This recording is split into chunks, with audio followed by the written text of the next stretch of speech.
దేశ స్వాతంత్రం కోసం పోరాడే విషయంలో కులాలను పక్కన పెట్టి, మతాలను పక్కన పెట్టి, ప్రాంతాల పక్కన పెట్టి, భాషల పక్కన పెట్టి భారతీయులుగా ఒక్కటై స్వతంత్రం కోసం పోరాడి గొప్ప స్వాతంత్రాన్ని తీసుకొని రావడానికి కుటుంబాలకు దూరం అయ్యారు, భార్యలను పోగొట్టుకున్నారు, పిల్లలను పోగొట్టుకున్నారు, ఆఖరికి ఉద్యోగాలు పోగొట్టుకున్నారు, ఆఖరికి ప్రాణాలే పోగొట్టుకొని ఏకతాటిగా ఒక్కటిగా ఐకమత్యంతో సంపాదించుకున్నటువంటి భారతదేశ స్వాతంత్రం ఈ రోజుకు వచ్చేటప్పటికి మరలా అందరూ విడిపోయి నువ్వు హిందువు, నువ్వు ముస్లిం, నువ్వు క్రైస్తవుడు, నువ్వు పలానా అని ఇదేంటండి ఇలా అయిపోయారు? స్వతంత్రాన్ని తీసుకొచ్చిన వాళ్ళేమో అన్ని పక్కన పెట్టి ఒక్కటిగా ఉండి పోరాడారు.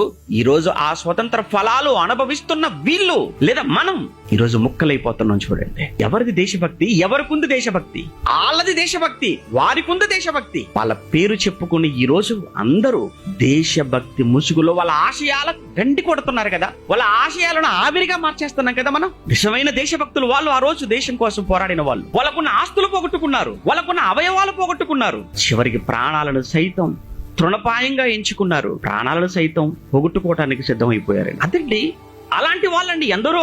వాళ్ళెవరు కులాలు చూడలేదు, వాళ్ళెవరు మతాలు చూడలేదు, వాళ్ళెవరు ప్రాంతాలు చూడలేదండి.